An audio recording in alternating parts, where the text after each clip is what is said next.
3 օգոստոսի 18-ին մահվան ելքով վրայերթ է տեղի ունեցել Կոտայքի մարզում։ Ժամը 23:00-ի սահմաններում Լոռու մարզի բնակիչ 23-ամյա Ռազմիկ Ան իր վարած Volkswagen Magnici ռուսական համարանիշներով ավտոմեքենայով Երևան-Սևան-Իջևան ավտոճանապարհի 47 կիլոմետրի հատվածում վրայերթի է ենթարկել հետնյոտին։ Կոտայքի մարզի բնակիչ 38-ամյա Նորայր Ային, ինչպես դեպքի վայրից հայտնում է ֆոտոլրագրող Շամշյանը, վրայերթի ենթարկվածը տեղում մահացել է։ Դեպքի վայր են ժամանել ՀՀ ներքին գործերի նախարարության ոստիկանության բարեկային ծառայության Կոտայքի մարզի գումարտակի բարեկները, գումարտակի հրամանատար Ալբերտ Մարտիրոսյանի,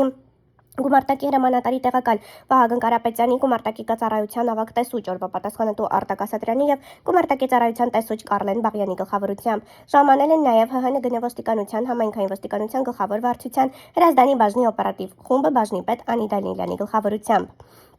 Տարածքը սահմանազետել են բարեկները։ Դեպքի մասին ոստիկանության Հրազդանի բաժնից տեղեկությունը փոխանցել են ՀՀ քննչական կոմիտեի Կոտայքի մարզային քննչական վարչություն, որտեղից ժամանել է քննչական խումբը վարչության պետ Հովհաննես Չալաբյանի, վարչության պետի տեղակալ Աշոտ Մելքումյանի եւ օրվա հերթապահ հատկապես կարևոր գործերով քննչի գլխավորությամբ։ Ֆոտոլրագրողը հայտնում է, որ վրայերթը տեղի է ունեցել դեպի Երևան ընթացող ճանապարհի հանդիպակաց գոտում, քանի որ դեպի Երևան ճանապարհի այդ հատվածը ասֆալտապատում էր ու երթևեկությունը տեղի էր ունենում հանդիպակաց։ Volkswagen-ի վարորդն էլ այն վարել է բավականին արագ, քանի որ հարվածի վայրից մոտ 40 մետր հեռավորության վրա է հայտնաբերվել մահացածը։ Իսկ ավտոմեքենան էլ մոտ 150-ից 200 մետր հեռավորության վրա։ Տեղում իրավիճակը մի պահ լարված էր եւ շնորհիվ Հրազդանի ոստիկանների եւ ՊԾ Կոտայքի մարզի գումարտակի բարեկների ամեն ինչ հանդարտվեց։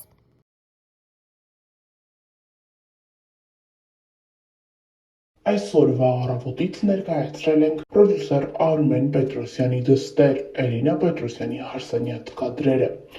Էլինան բավականին գեղեցիկ հարսնացու էր։ Նա ամուսնացել է Անդրանիկի հետ, ում հետ երկար տարիներ ընկերություն է արել։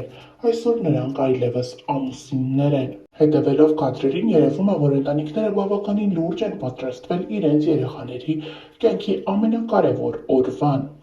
Գեղեցիկ ձևավորում, երաժշտություն, շքեղ երեկո, ահա այն ամենը, ինչն աչքի է ընկնում Օվկիանոսից այն կողմ։ Մեկնաբանություններում շատ օգտատերեր գրում են, որ մի քանի տասնյակ միլիոններ են ծախսվել այսպիսի երեկո պատրաստելու համար, թե իրականում որքան գումար է ծախսվել, այս պահին հայտնի չէ։ Դեռևս մի բան բացահայտ է. ընտանիքները ոչինչ չեն խնայել, առավել ևս գումար։ Նշենք նաև, որ ավելի վաղ ներկայացրել էինք Արմեն Պետրոսյանի կնոջ եւ մյուս դստեր Մարիայի տեսքը։ Նրանք եւս փայլում էին իրենց շքեղ տեսքով, ինչպես նաև ներկայացրել էինք կադրեր, թե ինչպես էր Արմեն Պետրոսյանի որդին հագցնում քույրիկի կոշիկը։ Այս եւ այլ շարժան կադրեր ներկայացնում ենք առանց մեկնաբանության։